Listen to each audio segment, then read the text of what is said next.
बच्चों, आज हम पढ़ेंगे क्लास 8 सामाजिक अध्ययन के अंतर्गत हमारे अतीत विषय का दूसरा चैप्टर व्यापार से साम्राज्य तक कंपनी की सत्ता स्थापित होती है। हम आपको बताएंगे इस पाठ से संबंधित प्रश्नों के उत्तर, लेकिन उससे पहले आइए देख लेते हैं एक झलक इस पाठ की, ताकि आपको पाठ अच्छे से याद हो जाए। तो बच्चों, आप देख रहे हैं यहाँ पर, यह है आपका दूसरा चैप्टर और चैप्टर का नाम है व्यापार से साम्राज्य तक कंपनी की सत्ता स्थापित होती है। आप इस पाठ को चाहे तो यहाँ से पढ़ें और चाहे अपनी पाठ्य पुस्तक से, लेकिन एक बार इस पाठ को अवश्य पढ़ लें ताकि आपको पाठ अच्छे से समझ आ जाए और आप समझ सकें कि जो यहाँ पर आपको प्रश्नों के उत्तर बताए जा रहे हैं वे बिल्कुल सही हैं। आप इन प्रश्नों के उत्तरों को अपनी नोटबुक में नोट कर सकते हैं और उन्हें याद भी करें, ताकि आपको परीक्षा के समय किसी परेशानी का सामना ना करना पड़े। तो देख रहे हैं ना बच्चों, ये है आपका पूरा पाठ, दूसरा पाठ है ये, और आप इसे यहाँ से अच्छे से पढ़ें, वीडियो को रोक कर पढ़ें। और यदि आपके पास अपनी पाठ्य पुस्तक है तो आप उस पुस्तक से भी इस पाठ को पढ़ सकते हैं, लेकिन याद रहे पाठ पूरा पढ़ना आवश्यक है ताकि आपको प्रश्नों के उत्तर अच्छे से समझ आ सकें। देख रहे हैं ना यहाँ पर आप, ये है आपका पूरा पाठ। किस प्रकार से क्या क्या हुआ इस पाठ में पूरा बताया गया है, और उसके बाद हम आपको सीधे लिए चलेंगे इस पाठ से संबंधित प्रश्नों के उत्तरों पर। आप उन्हें अपनी नोटबुक में नोट करेंगे और साथ साथ याद भी करेंगे। तो ये है बच्चों आपका पूरा पाठ। आप इसे ध्यानपूर्वक पढ़ें और समझें कि पाठ में क्या कुछ बताया गया है। इस प्रकार से, और यहाँ से शुरू होते हैं आपके इस पाठ से संबंधित जो प्रश्न है, यहाँ पर इस पाठ से संबंधित यहाँ पर प्रश्न शुरू होते हैं और इनके उत्तर हम आपको बताने वाले हैं। आप उन्हें अच्छे से समझें और अपनी नोटबुक में नोट भी करें। ये हैं बच्चों आपके इस पाठ के पूरे प्रश्न। तो चलिए शुरू करते हैं और जान लेते हैं इन प्रश्नों के उत्तर। जैसे कि आप यहाँ पर देख सकते हैं, अभ्यास प्रश्न उत्तर। और सबसे पहले यहाँ पर आप देख सकते हैं, फिर से याद करें। आप ध्यान दें, आप अपनी पाठ्य पुस्तक के दूसरे चैप्टर के अंत में देखें, वहाँ पर आपको इस प्रकार से कुछ लिखा हुआ दिखाई देगा। क्या? फिर से याद करें। और पहला प्रश्न है इसमें, यहाँ पर निम्नलिखित के जोड़े बनाएं। और जोड़े किसके बनाएंगे आप? यहाँ पर देख रहे हैं ना आप, दीवानी, शेरे मैसूर, फौजदारी अदालत, रानी चेन्नम्मा और सिपाही वारेन हेस्टिंग्स। और इसके साथ आप जो यहाँ पर इसका मिलान करेंगे, यानी कि इन्हें सुमेल करेंगे। और किस प्रकार से करेंगे आप जो यहाँ पर देख सकते हैं। आगे देख रहे हैं आप यहाँ पर, दीवानी टीपू सुल्तान, शेरे मैसूर और भू राजस्व वसूल करने का अधिकार फौजदारी अदालत सिपाही रानी चेन्नम्मा। और यहाँ पर भारत का पहला गवर्नर जनरल सिपाही। और इसके बाद फौजदारी अदालत में वारेन हेस्टिंग्स और कित्तूर में अंग्रेज विरोधी आंदोलन का नेतृत्व किया। इस प्रकार से, तो यहाँ पर आप किस प्रकार से मिलाएंगे इन्हें, ये देख रहे हैं आप यहाँ पर, उत्तर ये है आपका। और यहाँ पर दीवानी के साथ भू राजस्व वसूल करने का अधिकार शेरे मैसूर के साथ टीपू सुल्तान, और फौजदारी अदालत के साथ फौजदारी अदालत रानी चेन्नम्मा के साथ कित्तूर में अंग्रेज विरोधी आंदोलन का नेतृत्व किया। और सिपाही के साथ सिपाही और वारेन हेस्टिंग्स के साथ भारत का पहला गवर्नर जनरल। इस प्रकार से आप उत्तर में लिखेंगे। और आगे बात करते हैं, दीवानी भू राजस्व वसूल करने का अधिकार शेरे मैसूर, टीपू सुल्तान फौजदारी अदालत रानी चेन्नम्मा, और कित्तूर में अंग्रेज विरोधी आंदोलन का नेतृत्व किया सिपाही वारेन हेस्टिंग्स ने। और भारत का पहला गवर्नर जनरल, तो यहाँ पर लिखेंगे आप जनरल। तो इस प्रकार से आपने देखा यहाँ पर पहले प्रश्न का उत्तर। इसके बाद बच्चों आगे ध्यान दें, ये है आपका दूसरा प्रश्न और यहाँ पर पूछा गया है कि खाली स्थान भरें। देख रहे हैं ना आप यहाँ पर, खाली स्थान में क्या लिखेंगे? बंगाल पर अंग्रेजों की जीत की जंग से शुरू हुई थी। कहाँ से? प्लासी से। उत्तर लिखेंगे आप, यानी कि यहाँ पर जो खाली जगह दे रखी है यहाँ पर क्या लिखेंगे आप? प्लासी।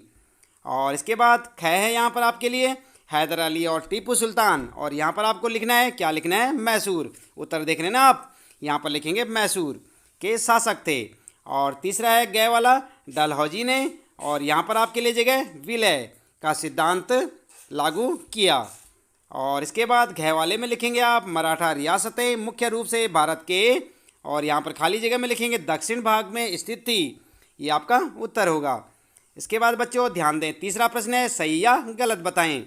और यहाँ पर मुगल साम्राज्य 18वीं सदी में मजबूत होता गया। गलत है या सही है? गलत। उत्तर लिखेंगे आप गलत। अगला है ख वाला, English east India company Bharat के साथ व्यापार करने वाली एकमात्र यूरोपीय कंपनी थी। उत्तर क्या है आपका? गलत। और महाराजा रणजीत सिंह पंजाब के राजा थे। उत्तर क्या होगा? सही। और घ वाला है, अंग्रेजों ने अपने कब्जे वाले इलाकों में कोई शासकीय बदलाव नहीं किए। उत्तर होगा गलत। इस प्रकार से आप इस प्रश्न का उत्तर लिखेंगे। उसके बाद बच्चों चौथा प्रश्न यहाँ पर है, आइए विचार करें। और यहाँ पर है, यूरोपीय व्यापारिक कंपनियाँ भारत की तरफ क्यों आकर्षित हो रही थी। उत्तर क्या लिखेंगे आप? यूरोपीय व्यापारिक कंपनियों के भारत की तरफ आकर्षित होने के निम्नलिखित कारण थे। और क्या कारण थे आप लिख सकते हैं पॉइंटों में यहाँ पर, जैसे आप देख सकते हैं। नंबर 1, यूरोपीय कंपनियों ने भारत के साथ व्यापार में अपार संभावनाएं देखी। नंबर 2, यूरोपीय देशों में भारत की अनेक वस्तुओं की भारी मांग थी, जैसे कपास, रेशम, काली मिर्च, लौंग, इलायची, दालचीनी इत्यादि। और नंबर 3 पॉइंट है आपके लिए, वे भारत में कम कीमत पर सामानों की खरीदारी वापस यूरोप जाकर उन्हें ऊंची कीमतों पर बेच सकते थे। इन्हीं व्यापारिक संभावनाओं के कारण यूरोपीय कंपनियां भारत की ओर आकर्षित हो रही थी। तो इस प्रकार से आप तीसरे प्रश्न का उत्तर लिखेंगे। इसके बाद बच्चों ये चौथे प्रश्न का उत्तर है। इसके बाद देखते हैं यहाँ पर पांचवा प्रश्न। आप ध्यान दें बच्चों, पांचवें प्रश्न में पूछा है, बंगाल के नवाबों और ईस्ट इंडिया कंपनी के बीच किन बातों पर विवाद थे। देख रहे हैं ना आप यहाँ पर। उत्तर में लिखेंगे बंगाल के नवाबों और कंपनी के बीच विवाद के कारण। और क्या क्या कारण थे ऐसे पॉइंटों में लिखेंगे आप। नंबर 1, नवाबों ने कंपनी को छूट देने से मना कर दिया था। नंबर 2, नवाबों ने कंपनी को व्यापारिक अधिकार देने के लिए बहुत अधिक धनराशि की मांग की। इसके बाद नंबर 3 लिखेंगे आप, नवाबों ने कंपनी को सिक्का ढालने का अधिकार देने से भी मना कर दिया। नंबर 4, नवाबों ने कंपनी पर टैक्स यानी कि कर अदा नहीं करने के साथ साथ अपमानजनक पत्र लिखने का आरोप लगाया। तो इस प्रकार से पांचवा पॉइंट लिखेंगे आप, कंपनी ने भी नवाबों पर निम्नलिखित आरोप लगाए कि नवाबों के स्थानीय अधिकार कंपनी के व्यापार को नष्ट कर रहे हैं, कंपनी को अधिक टैक्स देना पड़ रहा है, कंपनी को किलाबंदी के विस्तार व पुनर्निर्माण की अनुमति नहीं दी जा रही है। इस प्रकार आप उत्तर लिखेंगे। इसके बाद बच्चों छठा प्रश्न है, यहाँ पर देख लिया ना आपने पांचवा प्रश्न ये है आपके सामने और इसका उत्तर इस प्रकार से आप पॉइंटों में लिखेंगे। इसके बाद बच्चों छठा प्रश्न देख लेते हैं। छठे प्रश्न में पूछा है, दीवानी मिलने से ईस्ट इंडिया कंपनी को किस तरह फ़ायदा पहुंचा। तो यहाँ पर आप उत्तर क्या लिखेंगे? उत्तर लिखेंगे दीवानी मिलने से कंपनी को फ़ायदा। और क्या फ़ायदा हुआ बच्चों? पहले नंबर पॉइंट पे लिखेंगे आप, दीवानी मिलने के कारण कंपनी को बंगाल के विशाल राजस्व संसाधनों पर नियंत्रण मिल गया। समझ गए ना आप। दूसरा जो है, कंपनी भारत से ज़्यादातर वस्तुएं ब्रिटेन से लाए गए सोने चांदी के बदले खरीदती थी, लेकिन अब उसे ब्रिटेन से सोना चांदी लाने की आवश्यकता ही नहीं रही। तीसरा पॉइंट लिखेंगे आप, अब कंपनी भारत से होने वाले लाभ से अपने खर्च चला सकती थी, जैसे सूती रेशमी कपड़ा खरीदना, अपनी सेना के खर्चे की पूर्ति करना और कलकत्ता में किले और दफ्तरों के निर्माण का खर्चा उठाना आदि। इस प्रकार से आप लिखेंगे। इसके बाद सातवां प्रश्न है बच्चों, ध्यान दें आप, east India company Tipu Sultan को खतरा क्यों मानती थी। उत्तर लिखेंगे टीपू सुल्तान को कंपनी द्वारा खतरा मानने के कारण क्या थे। यहाँ पर इस प्रकार से लिखेंगे आप। नंबर 1, मालाबार तट पर होने वाला व्यापार मैसूर रियासत से नियंत्रण में था, जहाँ से कंपनी काली मिर्च और इलायची खरीदती थी। टीपू सुल्तान ने अपनी रियासत के बंदरगाहों से होने वाले निर्यात पर रोक लगा दी। दूसरा पॉइंट है बच्चों, टीपू सुल्तान ने स्थानीय सौदागरों को भी कंपनी के साथ व्यापार करने से रोक दिया। नंबर 3, टीपू सुल्तान ने भारत में रहने वाले फ्रांसीसी व्यापारियों से घनिष्ठ संबंध स्थापित किए और उनकी मदद से अपनी सेना का आधुनिकीकरण किया। इस प्रकार से आप इस सातवें प्रश्न का उत्तर लिख सकते हैं। इसके बाद बच्चों आइए देख लेते हैं आगे आठवां प्रश्न, सब्सिडियर अलायंस आप समझ गए ना, यानी कि सहायक संधि व्यवस्था की व्याख्या करें। और उत्तर लिखेंगे आप यहाँ पर। आप ध्यान दें, इंपॉर्टेंट क्वेश्चन है ये। सहायक संधि का अर्थ गवर्नर जनरल लॉर्ड वेलेली ने भारत में कंपनी के शासन के विस्तार के उद्देश्य सहायक संधि को अपनाया था। इसे सहायक संधि इसलिए कहा गया कि जो भी भारतीय शासक इस संधि की शर्तों को मानने के लिए तैयार हो जाता था, कंपनी उसकी सुरक्षा में पूर्ण सहयोग करने का वायदा करती थी। और ये जो सहायक संधि की जो शर्तें थी वो क्या थी, आइए जान लेते हैं। नंबर 1, भारतीय शासकों को अपनी स्वतंत्र सेना रखने की इजाज़त नहीं होगी। नंबर 2, जिन शासकों की सुरक्षा का भार कंपनी पर होगा वे इसके लिए कंपनी को शुल्क प्रदान करेंगे। शुल्क नहीं देने की स्थिति में कंपनी दंड के रूप में शुल्क के बराबर राजस्व वाला क्षेत्र शासक से छीन लेगी। तीसरा पॉइंट था, शासक को अपने दरबार में एक अंग्रेज रेजिडेंट रखना होगा जो शासक की गतिविधियों पर नज़र रखेगा। तो इस प्रकार से आप देख रहे हैं ना बच्चों, ये सारी शर्तें थी यहाँ पर। और इसके बाद अगला प्रश्न देख लेते हैं। यहाँ पर 9वां प्रश्न है, कंपनी का शासन भारतीय राजाओं के शासन से किस तरह अलग था। उत्तर लिखेंगे, भारतीय राजाओं के शासन और कंपनी के शासन में अंतर। और यहाँ पर आप अंतर बताएंगे इस प्रकार से। नंबर 1, भारतीय राजाओं ने अपने राज्य का प्रशासनिक तथा राजस्व विभाजन विभिन्न इकाइयों में कर रखा था, परंतु ये इकाइयाँ ब्रिटिश प्रशासनिक एवं राजस्व इकाइयों की तरह प्रभावी नहीं थी। कंपनी प्रेसिडेंसी के रूप में एक नई प्रशासनिक इकाई बनाई थी कंपनी ने, जिसका शासन गवर्नर के पास होता था। और दूसरा पॉइंट लिखेंगे आप, कंपनी द्वारा पुलिस और राजस्व व्यवस्था में काफ़ी सुधार किया गया था, जबकि भारतीय शासकों द्वारा पुलिस और राजस्व व्यवस्था को सुधारने के लिए किसी भी प्रकार का प्रयास नहीं किया गया।